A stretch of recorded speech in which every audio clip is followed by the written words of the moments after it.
Fannie Mae and Freddie Mac, two names that once symbolized stability in the American housing market.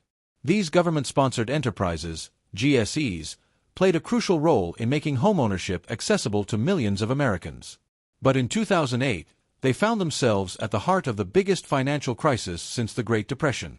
Their collapse sent shockwaves through global markets, forcing a massive government intervention and reshaping the housing finance system forever. To understand how they fell, we first need to understand how they rose. Fannie Mae, or the Federal National Mortgage Association, was created in 1938 as part of Franklin D. Roosevelt's New Deal. Its mission was simple: provide liquidity to the mortgage market by purchasing loans from banks, allowing them to issue more mortgages.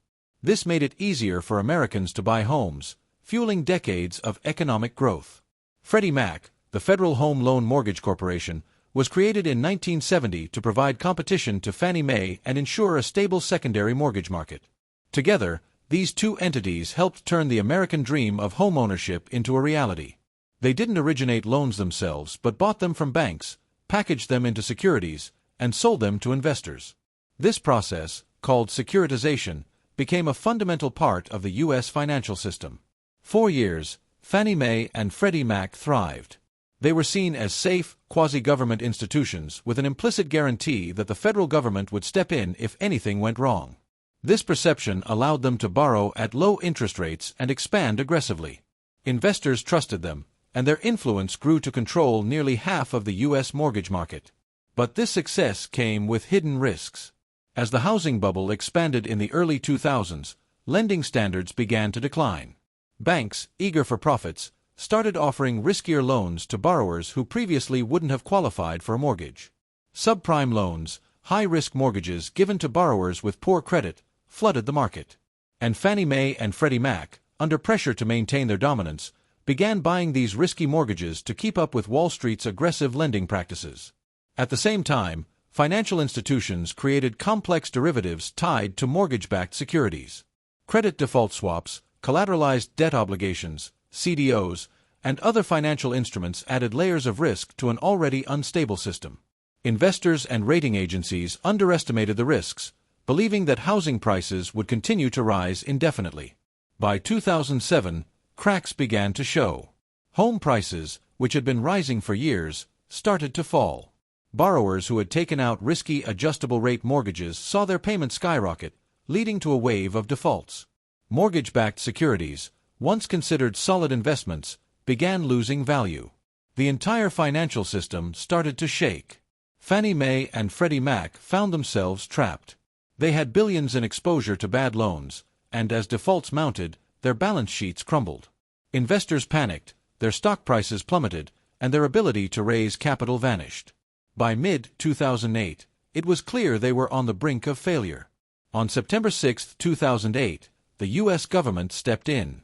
The Federal Housing Finance Agency, FHFA, placed both companies into conservatorship, effectively taking control of their operations.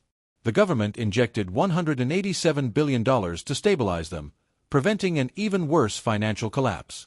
Their shareholders were wiped out, and the once mighty institutions were reduced to government-controlled entities. The bailout of Fannie Mae and Freddie Mac remains one of the most controversial aspects of the 2008 financial crisis. Some argue that without government intervention, the housing market would have completely collapsed, leading to an even deeper recession.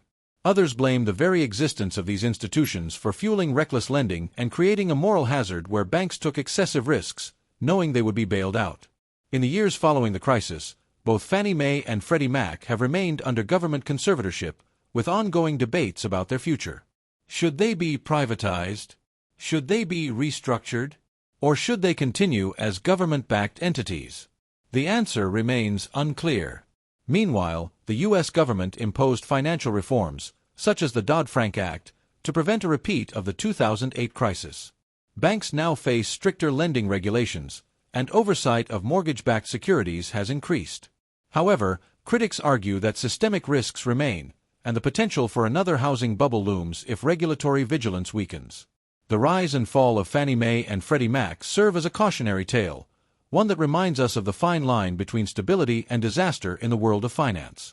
The 2008 crisis exposed the dangers of excessive risk-taking, the fragility of the mortgage market, and the catastrophic consequences of failing to regulate financial giants properly. What can we learn from this crisis?